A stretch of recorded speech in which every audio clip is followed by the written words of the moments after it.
right, welcome back, everyone. Hope everyone's doing fantastic out there. Joe and Rodrigo hitting you again.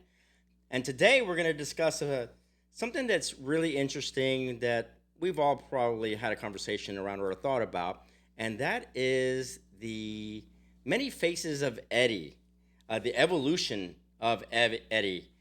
And we started talking about this just yesterday. We actually went to a haunted house. We'll touch on that here Oh in just a yeah, sec.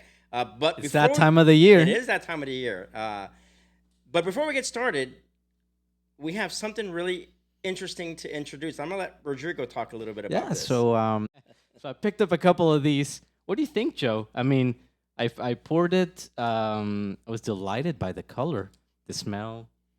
Tastes great. Yeah, I like this. I'm yeah, liking this. I think this is my new favorite beer. yeah. It's really good. It looks like a light beer. It's a Indian Pale, right? It's got a really rich flavor.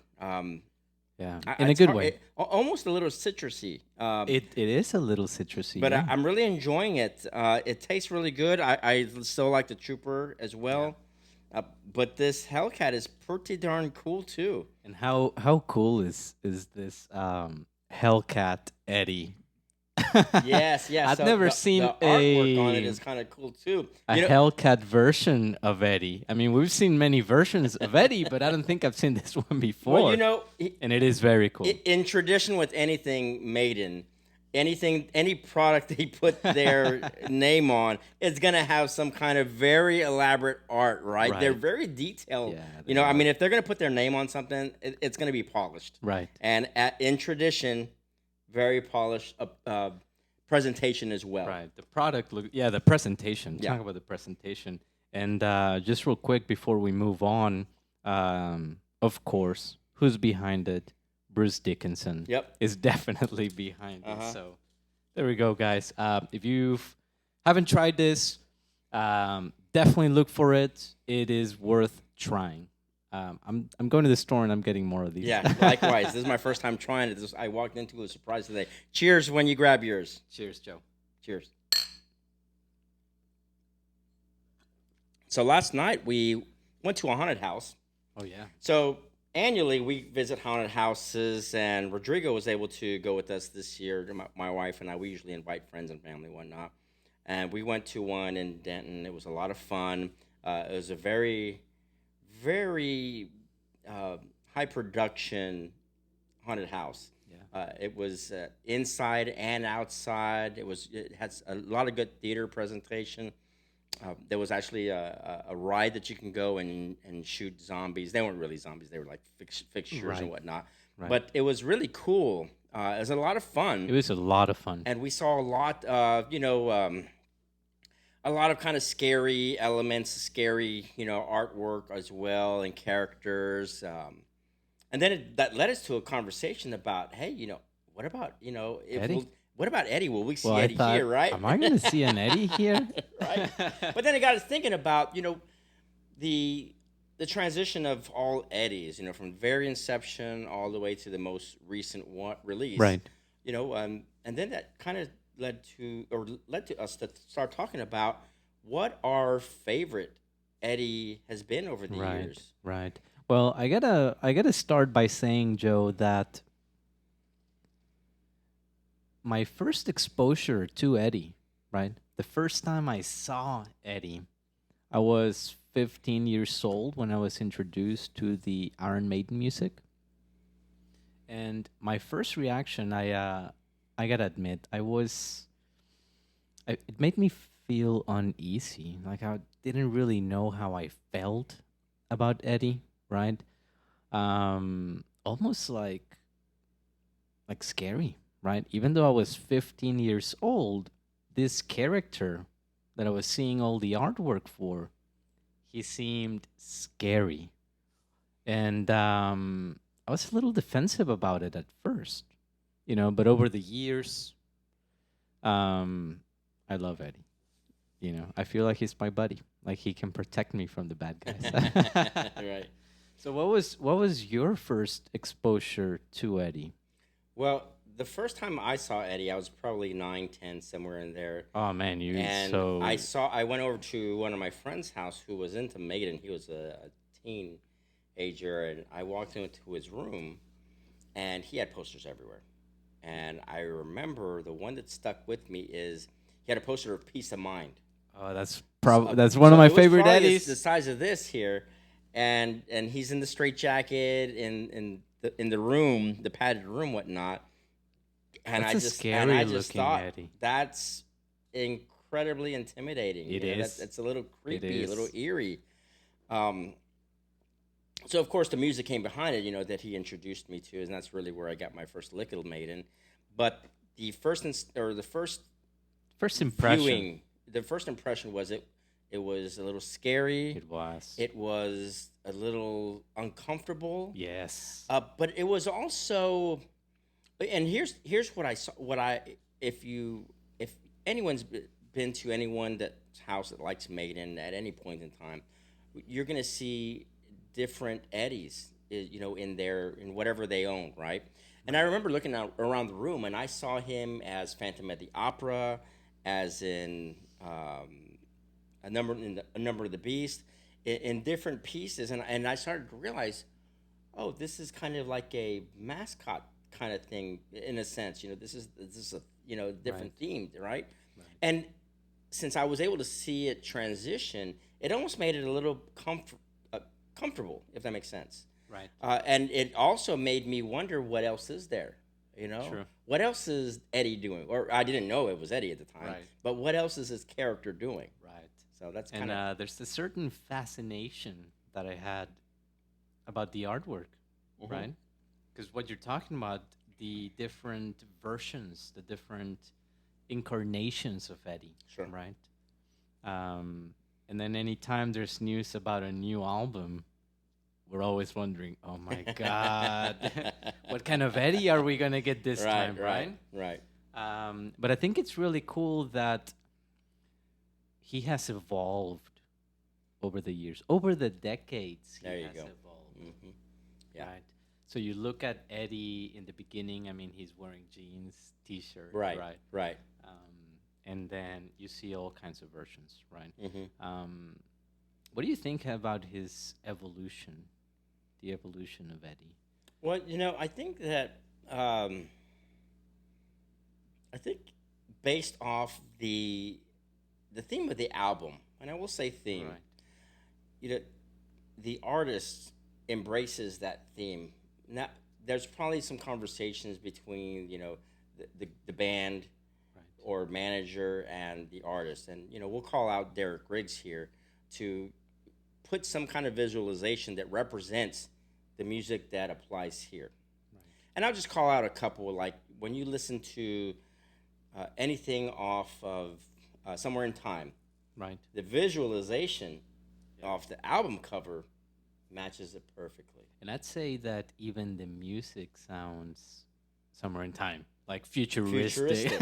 Right. Futuristic. Yeah. So the visual aids Right. the music, True. and it has to be in unison True. to match it, right? And I would say that in every album you get this representation that fits it perfectly. Right. So I feel that, to answer your question here, is I feel that the evolution has transitioned perfectly in symphony with the music.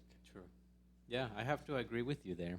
And I remember seeing the documentary of the Iron Maiden early years. Mm-hmm. Yeah. And they talked about how Eddie came into being. Right. They talked about it being a stage prop. And what was it? It was a skull. It was just it was like, yeah, it was just a mask thing, right? Right, and Yeah. it was just hanging Yeah. behind the lettering, right? But do you think Steve Harris kind of felt that there had to be some kind of image I believe so. There's got to with be the some band, kind of with brand. the music? There's got to be a brand here. You know, as skilled professionals they are, they're also very business savvy. True. That's one thing that you have to recognize with this And band. do you think they overdo it? No, absolutely not. Now, I would hate to throw this out there, but there's bands that I believe have overdone it? Um. Kiss. Well, sure, right. What It feels like a gimmick. well, it seems very gimmicky, right? I mean, but here's the thing. So I don't believe that they've overdone it, and here's why. They don't rely on the gimmick. They don't rely on True. the art to Right. carry the album or the tour or whatever over. Uh, they can't. They can back it up with Yeah. their ability to write and play. Right. It's not just really simple, catchy lyrics Right. or compositions. Right. It is intricate. It is difficult to play, and not everyone can follow it. Whether you're looking at Nico playing his drum, like the mountain of drums he plays, the throne of drums, versus as opposed to Bruce, with his quasi operatic voice. Yeah. So it's they can back it up. So they're not reliant on just the visual aids. Right. So I don't think they've overdone it at all. If anything, I think it complements the music. I think so. Yeah. I think so. Agree with you there. I mean, Definitely. if you've got a very quality brand style of music, you're gonna want something just as quality to market it Right. and to follow it, Right. to feel like this is I can relate or not relate to it, but I can recognize this. This is a part of something I like, Right. and I will continue to follow, etc. And I remember reading through the Adrian Smith book. Mm-hmm. And in his book, he talked about Eddie. And he actually talked about how at the beginning he did not like the idea of Eddie Mm-hmm. because he felt that it should have been focused on just the music. Sure. Right? And that he talked about how he looked up to bands that would just kind of go up on stage with jeans and a t-shirt, and it was all just the music. But while explaining that, he said that over the years or over time, he actually likes how Eddie's part of the band because they can be regular guys playing their music, and then Eddie is kind of the takes all the pressure for the image, if that makes sense. So the band, because they're playing, heavy music, they don't have to look or dress a certain way. They can just be themselves. And then they let Eddie come on stage, Mhm. right? And then be that kind of image Right. and take the pressure away Yeah. from them. Yeah. And he felt that it worked on so many levels. Yeah. The artwork. Yeah. And he actually mentioned that his favorite Eddie is Brave New World. Okay. Interesting. Yeah, that is interesting. Because that's kind of that's a cool one. It's kind of a subtle. Yeah. kind Yeah, of you Eddie. kind of have to. Oh, it's back there. Yeah. He's in his back there. Yeah, kind of controlling everything. Right? Well, what I really enjoy about it also is that take away the name of the band. Right. This is Oh, iconic. the artwork This- it- itself. Any Eddie, Oh, it's yeah. iconic and recognizable. You can be at a grocery store, you can be at a flea market, you could be in the mall, anywhere you are. Yeah. If you see an Eddie, you know what that means, Right. right? And here's the thing: is even if you don't know Iron Maiden and you're not a fan, you can see it. Oh, that's that they like that band or something. They But- like- right, but it's recognizable. It is. Right? I mean, It is. people see it and they understand what it means. Oh, it's that Right. collective group, that Right. family, right? Right. That Bruce always loves to say, right? Yeah, the Where the Iron Maiden Blood brothers. family. Blood brothers, yeah. Right. Yeah, Yeah. it's a family in a sense. It's very broad and it covers every corner of the globe.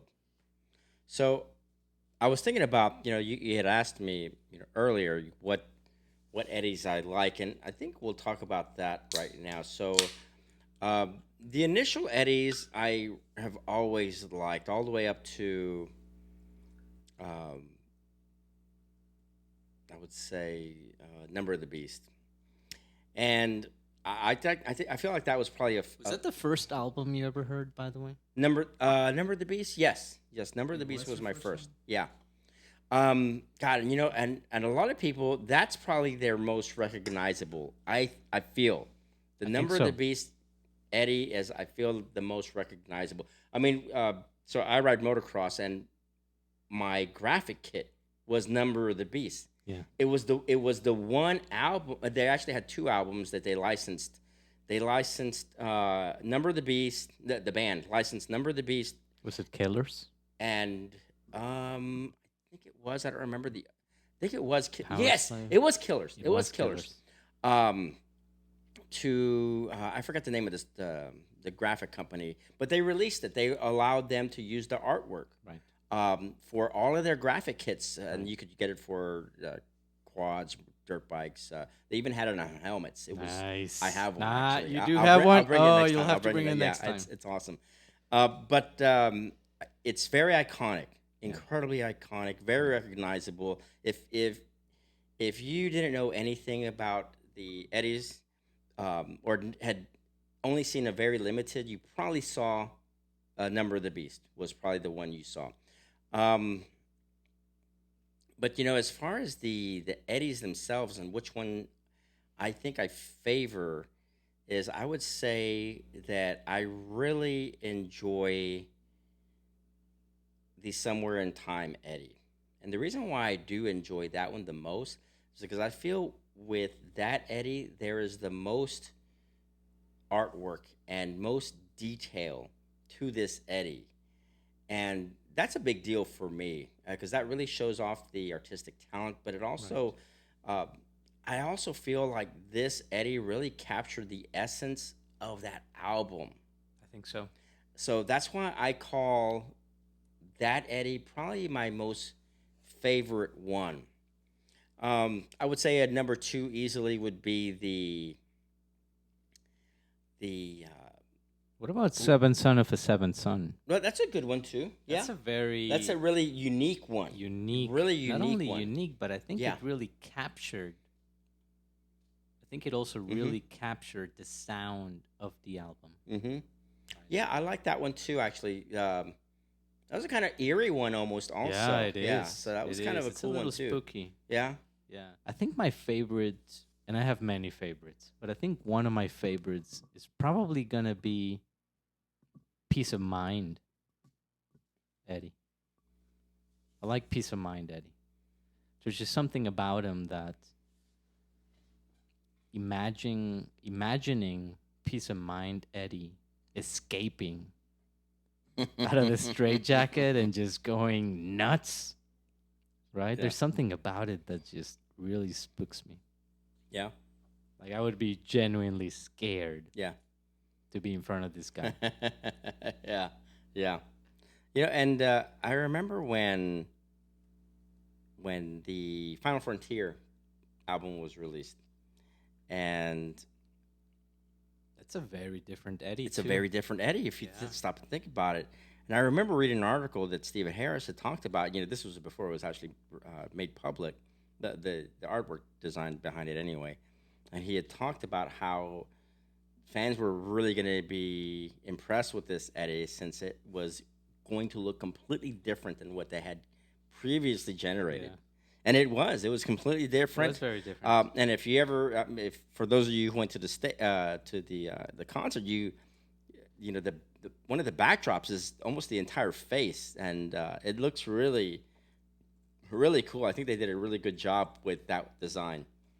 I think so. Mm-hmm. I think so. I wasn't lucky enough to see that tour. Oh, okay. Yeah. Were you there? I was there, front row. Front row. Front row. Here in Texas? No, this was or- in Albuquerque. Nice. Yeah, it was a good Nice. show. It was a heck of a show. And that kind of reminds me. I think for every single show, Eddie comes out. I don't think I've ever not seen Eddie come out. Yeah. Mm-hmm. Right. That also reminds me. He also has evolved over tours. Mm-hmm. I remember reading or seeing it in a documentary. I think they talked about the technology that they've implemented into Eddie's mobility on stage. Sure. And I think they talked about how it used to be a guy on stilts, right? And he just kind of walk and he's just real stiff. Right. And then over tours, they had the technology to give him some kind of movement in the arms. Yeah. Right? And it's always a treat to see Eddie on stage. And I think partly because of the way that he interacts with the band. Sure. I remember Book of Souls and how he would fight with Janik. And then Janik's just throwing his guitar, trying to fight this guy, diving in between his legs, and then at some point, I think Eddie just grabs him, and I think he has an axe. Yeah, right? he has and a thing. He's, Yeah, trying to cut Janik's throat, and then Bruce. Oh man, for Legacy, he was fighting him with a sword. That's right. He was sword fighting. Yeah. And then in the Book of Souls, I remember that Bruce pulled out the heart. The heart, yeah, He yeah, did that. yeah, And then he threw it out to the stage. I mean, to the audience. yeah. I How remember. cool is yeah, that? it was cool. I remember that. Yeah, that was a good one. I did not catch that heart, by the way. But the person that did catch it, that's kind of a cool. Oh, yeah. That's kind of a cool thing to take home. Yeah. It's like, Yeah. I got Eddie's heart from the Book of Souls tour. That is pretty cool. Well, even so you always have Eddie introduced during the show, but Right. what you also get, and it's the cherry on top, in my opinion, you also get the backdrop Eddie, not just the backdrop. What I mean is you're gonna get Eddie also in some kind of form, some kind of 3-dimensional form. True. In the background, where it's gonna be usually like at a finale. Like the most recent one that was during Legacy was the big horned Eddie at the very true. end. That he is completely came out. Or if you think about something like in Well, s- one of my ba- favorite s- ones was Made in England tour, and I'm talking about the 2012 tour that I saw here in Texas. And it was a tour based on the Seven Son of a Seven Seven Sevens. Son, There it is. right? Yeah, right. And it was really cool to see that Eddie come out, and then he's holding that embryo, Right. baby, yeah, right? Yeah. And then it was actually palpitating, like it Yeah. was wanting to come out, Yeah.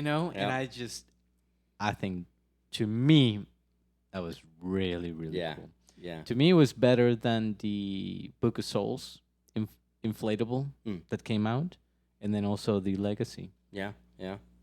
I like so I think my favorite has been, as far as the finale representation, is the Power Slave, where he completely came out. The whole thing just opened up in the center, and it was like a Egyptian god with Eddie's face. And then it broke in. It was gigantic above Nico. Gigantic head of Eddie. It breaks in half, and then what happens? Another Eddie comes out. The mummified Eddie. The mummified and Eddie. it's gigantic. Like his hands are like And over he's walking the on stage. stage. No, he's not. He's just so big that this is not the walking one. He is hanging from the light systems. I think I remember seeing pictures of that in the. It's gigantic. And the Live After Death. Life After LP. Death. Yep. It's gigantic. So I feel like that one's probably the coolest one I've ever. And now that one I didn't see live. That was in 80. Yeah, that would have been a very 84. 84 and 85. 84 and 85. During the World That would have Slave been year. that would have been a really Oh, yeah. cool 84 85. Mhm. 84 85. That would have been a really cool tour to see. Oh yeah, I think. That's a very cool one. that was the one that I believe up till date at that point was their biggest one. Yeah. At that point, If you could see any tour. that one. I I already know that. already one. know Yeah, that the one. World Slavery Tour, and Yeah. if anyone's ever looked at the tour dates, take a look. It's It is the craziest tour I've ever seen. They just went everywhere, Yeah. and the all that And I gigantic think just production in around. Texas they had like I 7, can't 8 even dates tell you probably. how many. And that's when they would just sell not back to back nights. And I you think they know? were playing Dallas, Houston, Mhm. Austin, San Antonio, Waco. Who plays Waco? Yeah, They did. They're Amarillo, like, screw it, right? we'll go. We'll do it. Amarillo, yeah. Yeah, yeah. But also the shirts from those tours, Mm-hmm. right? And I always like to see what kind of Eddie we're gonna get in tour T-shirts, Yeah. especially for event shirts. Well, that leads us to another, topic. What's next? What is next? What is next? We've seen a lot of them. Yeah. But I'd be interested to know what would be if there is a new album, which I'm hoping there will be an 18th Mhm. studio album by Iron Maiden. What kind of Eddie incarnation would you like to see? I'd be interested to know what people out there think. Yeah. So here's my thoughts.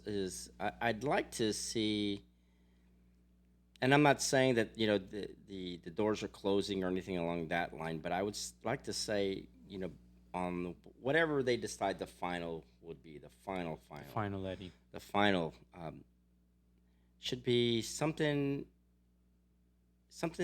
that's back to their roots, back to the origins, back to what started it all. I'm already back to maybe where you're going maybe with back this. to one of the first to 1 to 3rd Eddie. I think that's where it should resonate. I mean, because that's full circle. Do a full circle That's on the full Eddie. circle. That's where Yeah. and you can add whatever elements you want, to today's audience, but there should be elements of that initial Eddie to close it. I mean, that's really put some closure on this fantastic catalog of albums and artwork with the Eddies. Now the question is, do you think Steve Harris is ready to say this will be a final one? I don't think so. I don't think so. I don't think we're right. I mean, a lot right. I say no. I say no because I just get surprised year over year. So I'd say no. Yeah. And that's a good thing. That is a good thing. Yeah, we definitely want more of Iron Maiden. Yeah. But if there is an 18th, that'd be a good concept. Yeah. I think it'd be good to see them do a full circle. Yeah. And then maybe see an Eddie. Yeah. Well, that might go back to, what is that going to sound like? Do they want to circle back and, go back to what they not what they sounded like, but to what kicked it all off? Right. Something a little bit more raw. Yeah. And I don't know. Maybe that's a good idea. Maybe it's not. But it's just an idea, if anything. Yeah. And I think you used the right word when you say raw. Mm-hmm. Right. Yeah. Now, is it too much to ask for a Derek Riggs cover again? Oh my gosh! Could you imagine that? That would be the cherry on top. That's the cherry on top for I think so. the closure. Yeah. I think so. Get them back on board to one final round. Get one final Derek round for Riggs, during the height of it all. Let's get everyone together and let's close this out the right way. Right. Who better to do it than Iron Maiden? True. Yeah. True. The original Eddie. The original or something. Right. Well, guys, thank you all for tuning in. I'd like to know what you guys think. Let us know in the comments. Yeah, give us an idea of. So a couple questions. What are y'all's favorite Eddies? What was your favorite Eddie, or what wasn't your favorite Eddie? Right. Or what would you like to see next? Leave some comments below. Would love to read through them and see where that leads. I think there would be some interesting responses out there. Well, thank you guys. Thank you all for tuning in. Let us know what you guys think. Take care, everyone. Up the irons. Up the irons.